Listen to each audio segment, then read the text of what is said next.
Hey guys, what's going on? It's Lon Measley here, and in today's video, I'm gonna be going over 5 obscure gold making methods of patch 8.2. Now, if you're looking for profession guides, I'm actually not gonna be covering that in this video, because I've already covered that in one of my previous videos that'll pop up on the top right hand corner right about now if you're interested. And before we start, I want to give a special shout out to Reckles from Want to Buy Gold, because I actually found out about several of these gold making methods from his videos. And now, without further ado, let's get right into the video. First up, we have the Cursed Items of Nazjatar. As of now, players have discovered at least 3 different items that drop from various creatures in Nazjatar, and later on I'll go through exactly what they are and how to get them. But basically what happens is the debuffs continue to weaken your character until you delete the items from your inventory or turn them into a special NPC. This NPC is called Gloomseeker Yarga, and he is located at coordinates 3859.2, which is quite close to the Alliance camp in Nazjatar. And by giving him any of these cursed items, he will give you some random hundreds of raw gold. And if you know exactly where to farm these cursed items and don't mind a bit of running around, especially if you have quests or objectives to do around the area, this actually isn't too bad of a farm if you need some raw on-demand gold. By the way, as you can see, what's also interesting is that there's a chest right beside Gloomseeker Yarga, which seems to indicate there being a yet undiscovered reward from turning in these different cursed items. At least that's what I like to believe.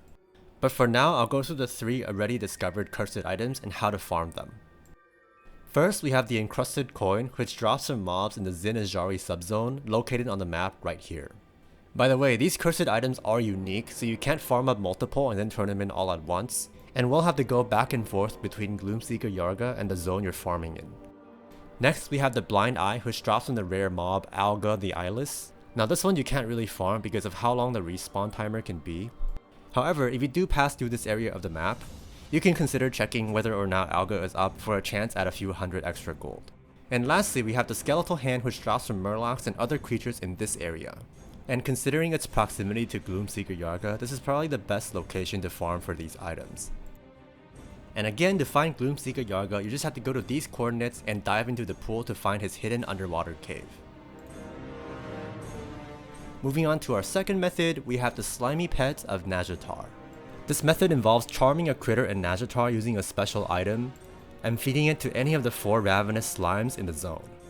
And each slime that gets fed for 4 consecutive days will give you a random slimy battle pet on the 5th day.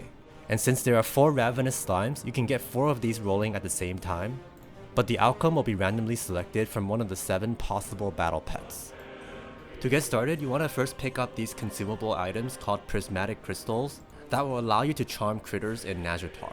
And while they are consumed on use, they can also be pretty frequently found under waterfalls. They look like tiny sparkling crystals, but shouldn't be hard to miss. And once you've collected enough of these, you can go ahead and charm a critter that's preferably close to one of the ravenous slimes. Because not only will flying make you lose the critter, they're also vulnerable to AoE damage. So before you actually charm a critter, you usually want to first make sure that there aren't any mobs around that could threaten them. A cool trick that you can do is to use the Critter Hand Cannon toy that I've actually just fired off in this clip right here. And I'll show you the quest you need to do to get it in a bit, but what it does is it spawns critters on demand that you can just go ahead and charm with your prismatic crystals, making it super convenient to feed a ravenous slime.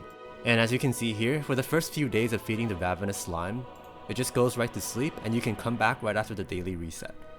So as I mentioned before, you get one of the 7 random battle pets on the 5th day after feeding a ravenous slime for 4 days, and it doesn't have to be done on consecutive days.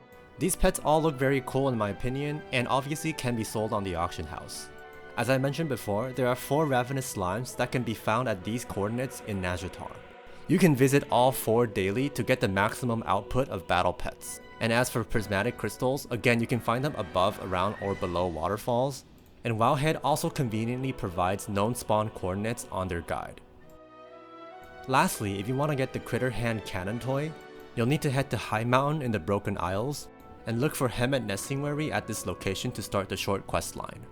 I highly recommend getting the cannon because you not only can use it to feed the ravenous slimes, but you can also combine it with the Fractured Necrolite Skull from the Outland Time Walking vendor for teleportation to the Black Temple in Outland, which will give you direct access to the Doom Walker rare spawn, who drops some really coveted BOEs for transmog. Moving on, at number 3, we have the OOX35MG pet farming method. And this is a mechanical chicken pet that only becomes farmable when a certain daily is up in Mechagon. The quest of interest is called My Chickens Are Not For Eating, but whether or not you do this quest has nothing to do with actually farming the chickens. It's just that you can only farm the pets when the quest is actually active for the day. And when it is, you'll find robot chickens all around the island that you can feed spare parts to. That'll either follow you around, explode, or become a battle pet that you can learn, cage, and then sell if you want to.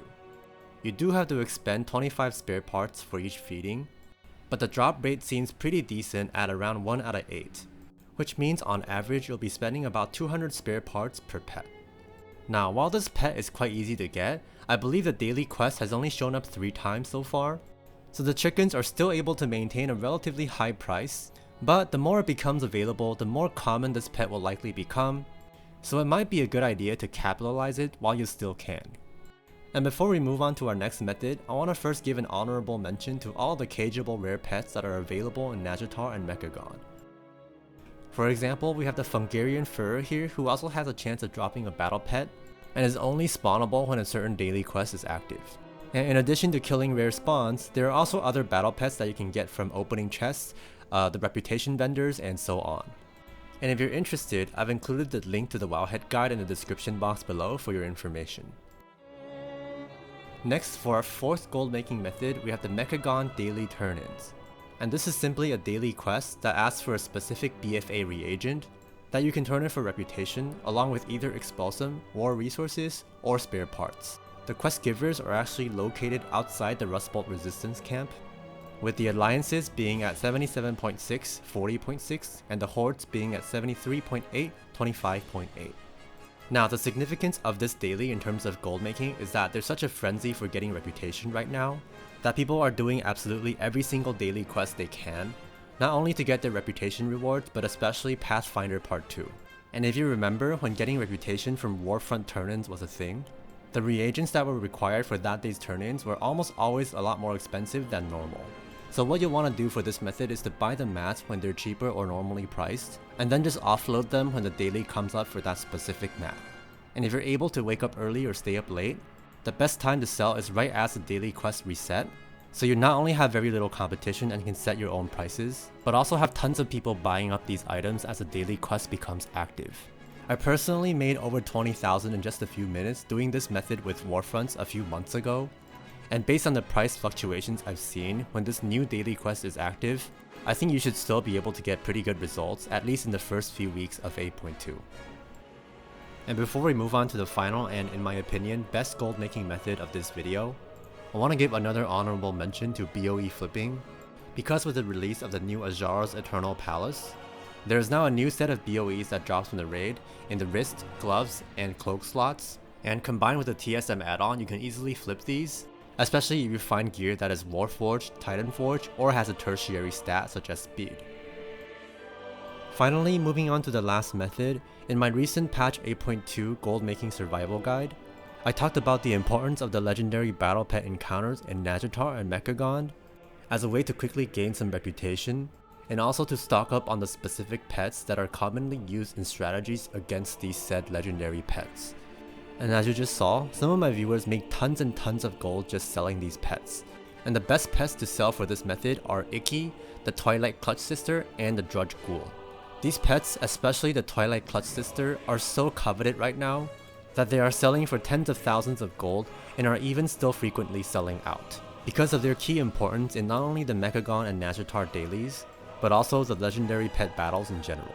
And if you've been on Wowhead anytime for the past couple of weeks, you should have seen the daily Mechagon and Nazjatar features that very frequently suggest using these pets to defeat the pet battle dailies, which means the players who read those articles, and a lot of players are reading them, would want to get those pets. Now, even if you missed the pre-patch window to buy up these pets for cheaper, there's still a way to make a lot of gold with them, not counting cross-server flipping, and that is just to go ahead and farm them. First, we have Icky, which is the cheapest of the 3 and the easiest to get, although you can only get 1 per character. To get him, you'll have to head to the Spires of Arak zone in Draenor, and after you've completed the introductory quest to the zone, called the Shadows of Skedis, then you will unlock the quest called the Kaliri Whisperer, which will quickly lead you to Icky's egg, which starts at coordinates 46.4, 46.6. Next, we have the most lucrative Twilight Clutch Sister, which you can get from the second boss of the Bastion of Twilight, Valiona and Thiralion. It seems to drop off of both heroic and normal difficulties, but from what I can tell, it seems like most people have gotten theirs from heroic. Just remember that because the Bastion of Twilight is a raid, you will be prone to a weekly lockout. As for the drop rate, I'm not sure, but it seems to be pretty decent at around 15 to 20%, and the drop rate on Wowhead is actually skewed, because this pet was only introduced as a drop in late Legion. And the same can be said about the Drudge Ghoul, which drops from the Lich King, who is the final boss of Icecrown Citadel. However, it only seems to drop in normal difficulty as he drops a different pet on heroic difficulty. Again, the drop rate should be pretty decent, but should be skewed on Wowhead. And finally, I have a power tip for you to sell your pets faster or even to mark up their prices, and that is to level them up and verify them. The fastest way to do that, if you have the pet charms, is to go to your pet supplies vendor in either the Tsar Allure or Borealis, and purchase the Flawless Battle Stone, which costs 15 pet charms, and the Ultimate Battle Training Stone, which costs 60 pet charms, to level up and verify your pets before selling them. By the way, only Icky will have to be verified because the other pets that drop from raids will already be of rare quality. By doing this, I was not only able to undercut a level 1 Icky on the auction house, but also have one that is just a lot more appealing to any potential buyer. And indeed, I was able to sell it almost instantly. Alternatively, you can also power level pets during the Pet Battle bonus event. And lastly, this is not a gold making tip, because the Unborn Valkyr pet is not cageable, but it's also one of the crucial pets needed for the Pet Battle dailies in Nazjatar and Mechagon. But I just want to let you know that if you want to get it, the spawn rate has been greatly increased, and the best way to farm her seems to be to rotate between these coordinates in the Howling Fjord zone. And that is all for today's gold making video. I hope you guys enjoyed it, and if you did, consider subscribing to my YouTube channel and hitting that notification bell for more videos just like this one. And with that, thank you for watching, happy gold making, and I'll see you in the next video. Peace.